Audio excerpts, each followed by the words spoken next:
My brothers and sisters, my dearest children, walillahi alhamd, we are counting the hours to start a new Hijri year.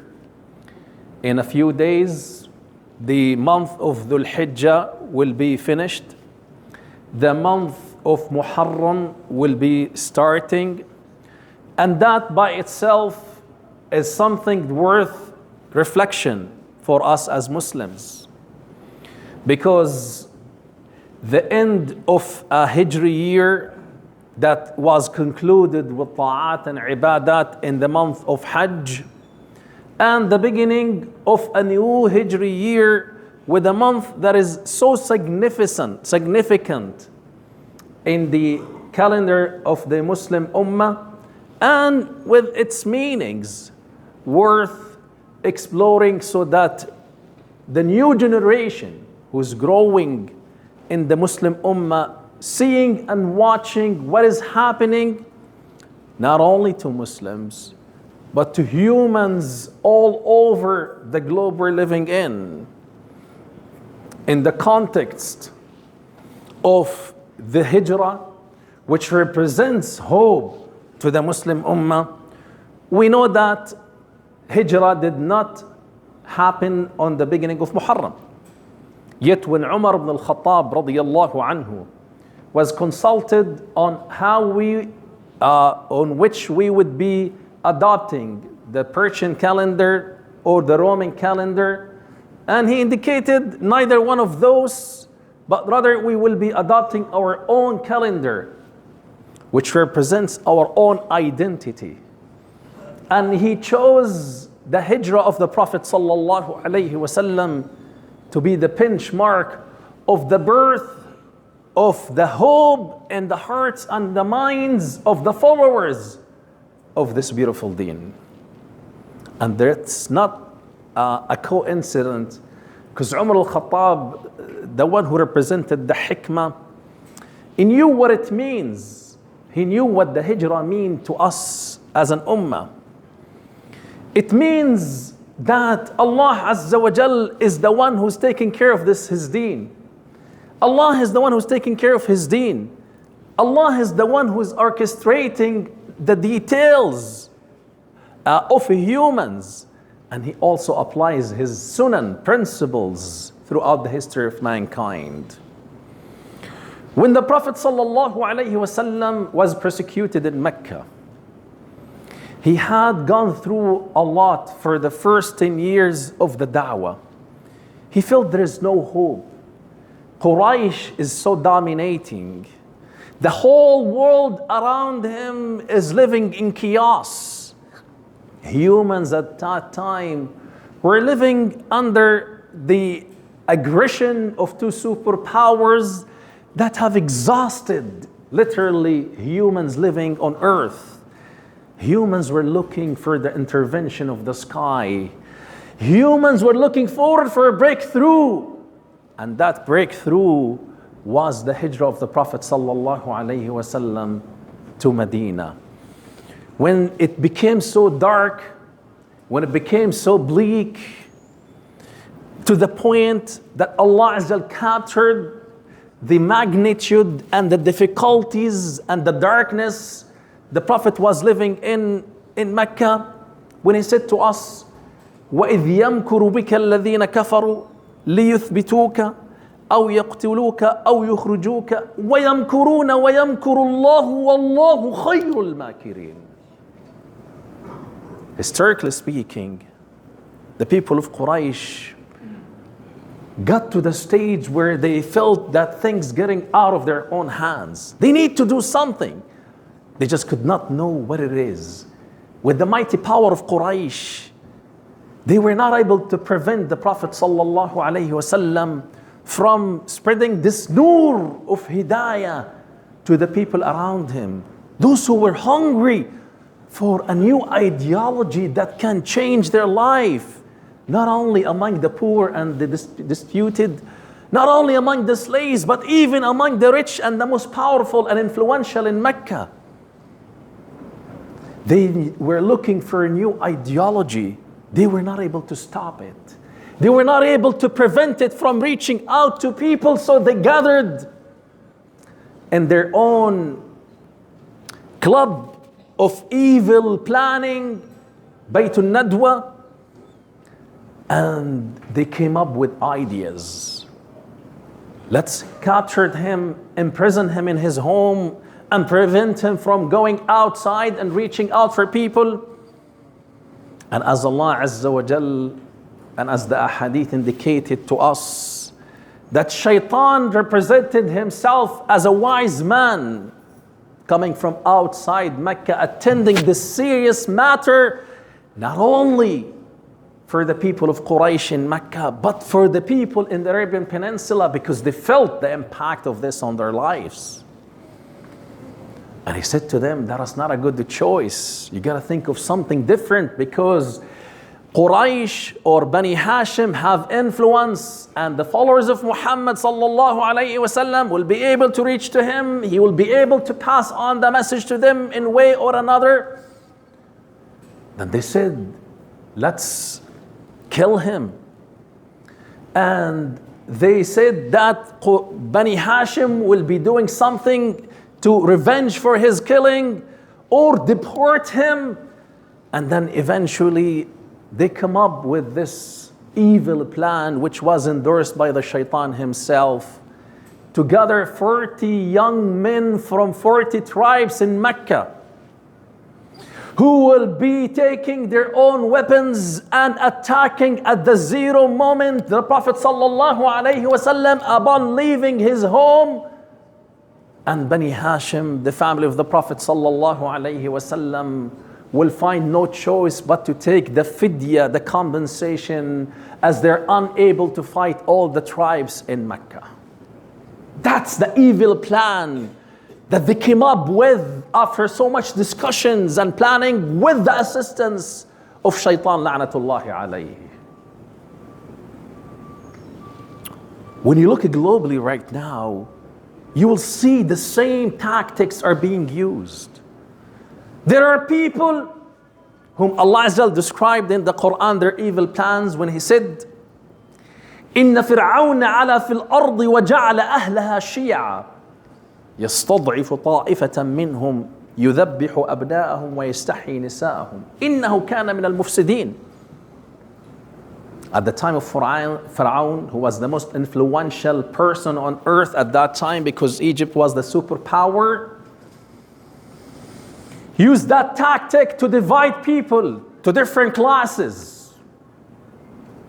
His own troops, ICE, were executing his plans of dividing and conquering and torturing and imprisonment and humiliating and making people living in very miserable, inhumane conditions. That's all not new to us, because there is historical documentation for this. But the Mighty said, despite of the evil plans of these evil individuals throughout the history of humanity, the Mighty is on the top. The Mighty is there. He's the one who orchestrates and plans things. ونريد أن نمن على الذين استضعفوا في الأرض ونجعلهم أئمة ونجعلهم الوارثون ونري فرعون وهامان وجنودهما منهم ما كانوا يحذرون. Allah the Mighty said, what you see from outside is not what the Mighty is planning from inside. Allah wants to prove the power and the ability of His in changing things so that the believers would be endorsing their iman, and those who have weak iman will be empowered, and humanity will recognize the power of the nur of the Mighty Allah Azza wa Jalla in their life. وَيَمْكُرُونَ وَيَمْكُرُ اللَّهُ وَاللَّهُ خَيْرُ الْمَاكِرِينَ. They plan, they plot, they spend thousands or trillions of dollars to combat the nur of Allah. How miskin you are, how foolish you are. You'll never be able to extinguish the nur of the mighty Allah Azza wa Jal. وإذ يمكر بك الذين كفروا ليثبتوك أو يقتلوك أو يخرجوك ويمكرون ويمكر الله والله خير الماكرين. The mighty intervened to aid the Prophet sallallahu alaihi wasallam when he was surrounded with those armed young people who were waiting for that moment to attack and finish the Prophet sallallahu alaihi wasallam. The mighty has different plans for the Prophet and for the nur of hidayah, for the humanity to be empowered, to be comforted with the ideology of the deen of Allah Azza wa Jal. As we're seeing nowadays, by the way, the same happening to the people of Gaza. وَإِذْ يَمْكُرُ بِكَ الَّذِينَ كَفَرُوا يَا أَهْلُ غَزَّةَ لِيُثْبِتُوكُمْ, to segregate you in small geographical area. And now we hear plans for this apartheid regime to further push the people of Gaza to only 30% of what's known as Gaza historically or in the past. Because we know that Gaza is a small geographical area. It's tensed with 2 million people. It was the most tensed city in the world. Yet now they're pushing them to 30% of what they used to live in. They're subjugating them to starvation, to the lack of the basics and necessities of living. They're killing every day or so. Yesterday there were 2 shaheeds. The day before there were more. On an average day there was 1,000 shaheed killed after what's so called the cease of the fire or the stop of the fire in Gaza. Why? No logical explanation for this. What threat are the people of Gaza causing to the rest of the population of the earth? Do they have atomic bomb hiding under the ground? Do they have an army that's equipped with the top of the art and the state of the art weapons? Do they have the technology? Do they have the satellites, the AI, the power of the F-35s, the most sophisticated tanks on earth? Please help me to understand what weapons, what threat the people of Gaza are causing to the rest of the people on earth. Nothing. It's only the hatred that they have to those who are empowered by the Quran, the book of Allah Azza wa Jal, who have shaken the entire world around them, who have sent a shaking wave to humanity in general. Wake up. Wake up. Humans are suffering. Wake up. The violation of the international laws, the human rights is staggering. It stinks. For Allah's sake, where's the leadership of the world? They are under the influence and the control of certain groups who are conspiring in the darkness against humanity in general to implement their own evil agenda. This is documented in the Quran. We don't have to be explicit and talk about names, because the tactics and the sunnah of Allah are universal.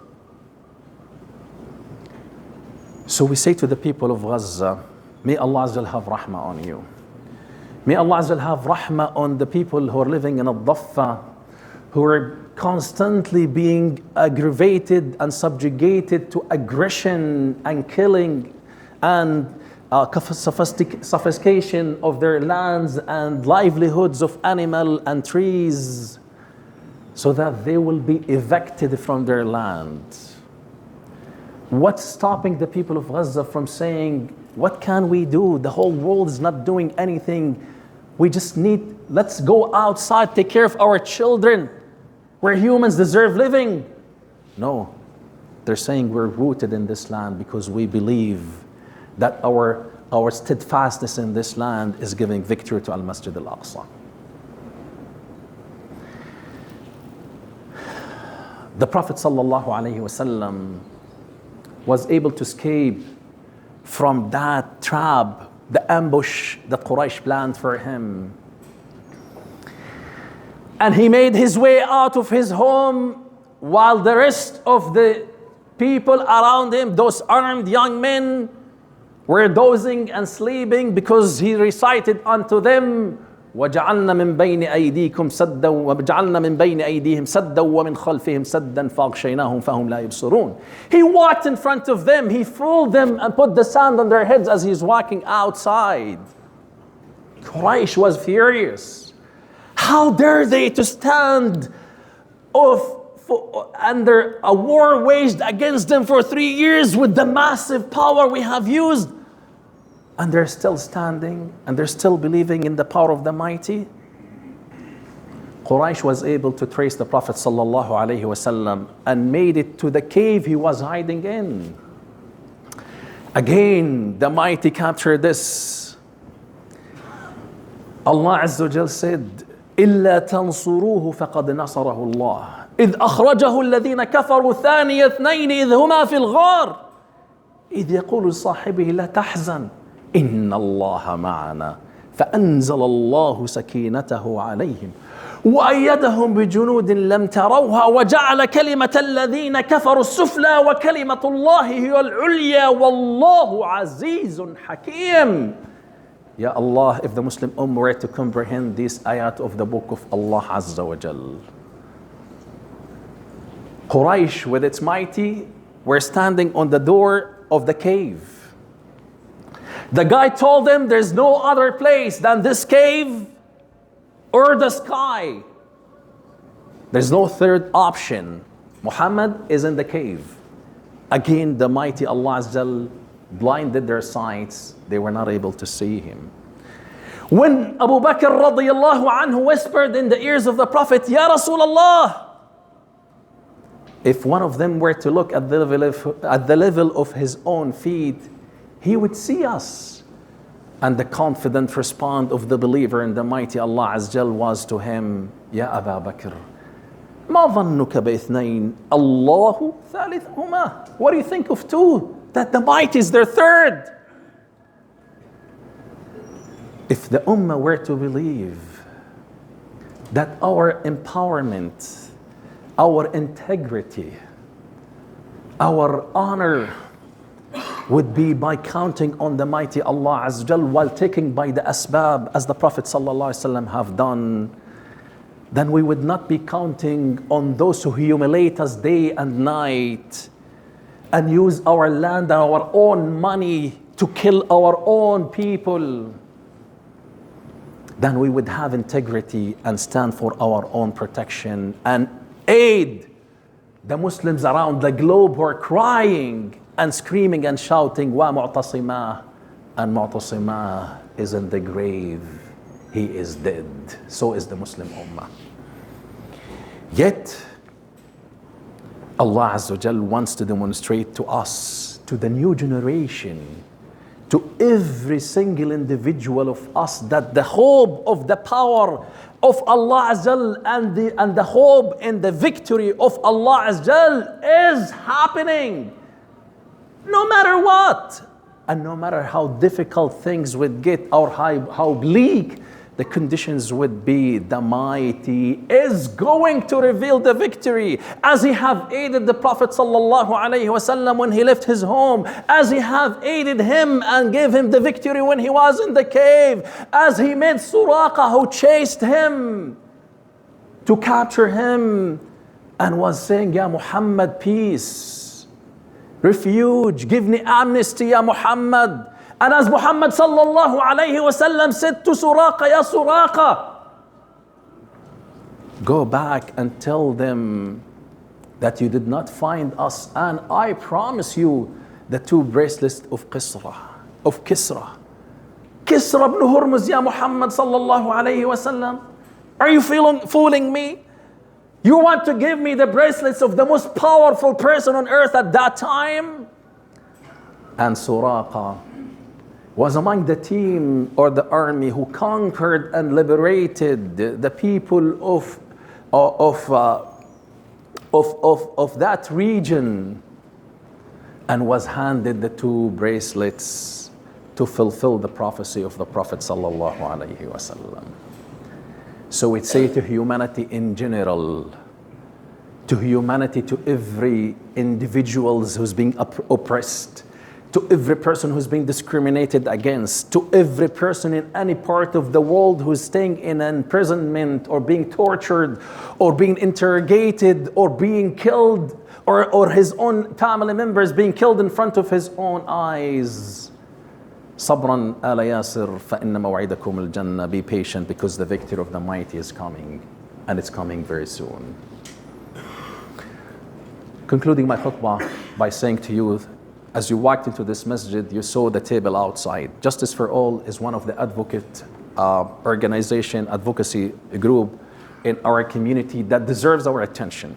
And they're here today not only to ask you for some donation to give them support to their cause, but they want every single person of us to sign up their name and numbers so that when there are issues that needs our attention and they need us to engage in by sending emails or talking to our representatives of the government, they're able to reach us. Please do your best. I know that some of you need to go back to work, whether by scanning the barcode and signing up or writing down your name, but every single one of us, both sides, brothers and sisters, as including the young people, please do this job, which does not take much of us, but it is definitely going to help us as a community. May Allah have rahmah on the Muslim community. Allahumma ameen. Wa aqulu qawli hadha wa astaghfirullah lakum.